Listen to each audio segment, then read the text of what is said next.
You ever have that feeling? You know, where you learn best by just listening to someone or getting your hands dirty and doing something, but the world just keeps throwing textbooks at you? Yeah, it's a super common feeling. And today, we're going to get into the why behind it. We're going to follow the story of a young man whose simple questions completely unlock a new way of seeing how we all communicate.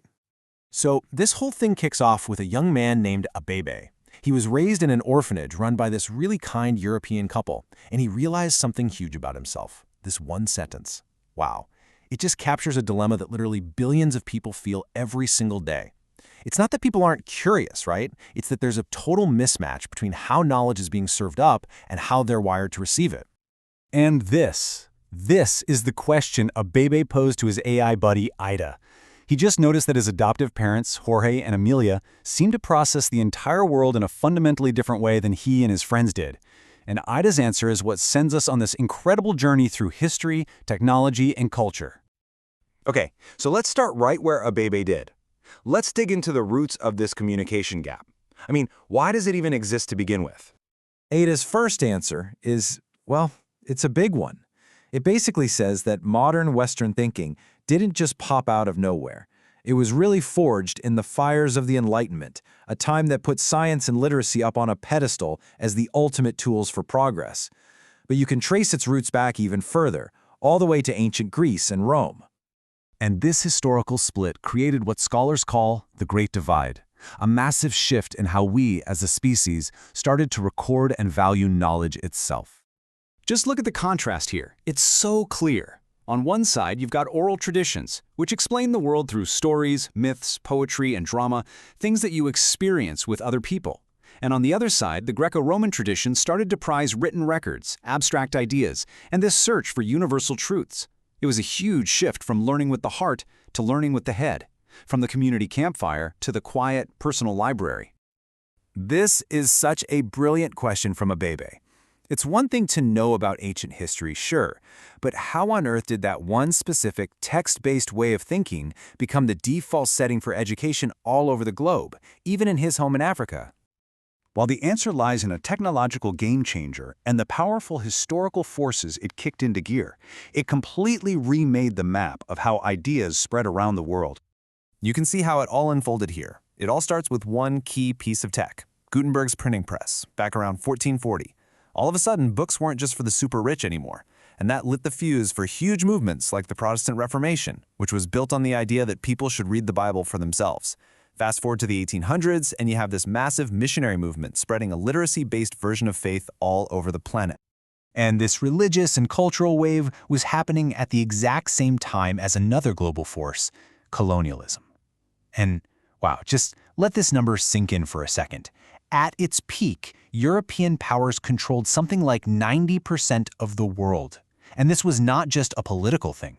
Right? So what happened was this control led to Western systems being put in place everywhere.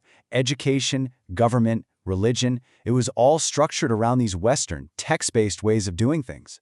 And this often meant that the local ways of knowing, the stories, the wisdom passed down for generations, were either ignored or, worse, actively pushed down. You can see Abebe connecting the dots here. He sees how the printing press and colonialism were working together, and he asks if his own faith, Christianity, basically arrived wrapped up in this Western text-heavy package. That's a deep question, about the difference between the message and the medium it's delivered in. And this brings us to the big turning point in our story. After Ida lays out all this complex history, the conversation pivots. It moves from just diagnosing the problem to finally giving a name to the solution. And that name is orality. And this is the question that unlocks everything. It's a cry from the heart, isn't it? It's Abebe realizing that the whole system is built for a different kind of person, and he's just wondering if anyone's even noticed. And the answer, thankfully, is a resounding yes. This is the key concept. Orality isn't just about talking. It's a whole body way of communicating that uses all the senses. It's about expressing your entire self, your mind and your heart, through stories, songs, touch, taste, you name it. It's communication as a full-color 3D experience. For a long time, experts saw this as a black and white issue, this great divide. You were either oral or you were literate. But now we get it. It's not a switch, it's a dial. It's a spectrum, a sliding scale. Most of us use a mix of both, but we all have a natural preference, a setting we lean towards. And this right here is the most important thing to take away from all of this. Being an oral preference learner, like a bebe, is not a bug. It's a feature. It is not a weakness or a lack of intelligence. It is a completely different, totally valid, and incredibly powerful way of being in the world. So what does this mean for us? How can we start communicating in full color? Let's look at the practical side of orality and why it's so unbelievably important in the world today. Get a load of this number. Researchers figure that roughly 8 out of every 10 people on the planet lean more towards oral ways of communicating. Just think about that for a second. Our global systems, education, business, even a lot of religion, they're built for the 20% who prefer text. Meanwhile, the massive 80% majority is often left scrambling to adapt. This isn't some niche topic. Understanding orality is a global necessity. Now, the field has some lingo, so let's just quickly clear it up.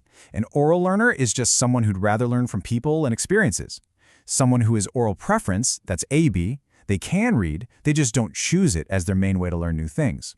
And finally, you might see HOR and LOR. That's just short for high orality reliance and low orality reliance. It's a simple way to describe where someone lands on that communication spectrum we talked about. And this isn't just some fringe idea anymore. The study of orality is a huge, rich field that pulls from anthropology, communications, and a ton of other disciplines. The material for this explainer actually comes from the first volume of a big research project, and that volume really zooms in on 5 foundational traits, the absolute building blocks of oral cultures. And those are story, symbols, rituals, memory, and space.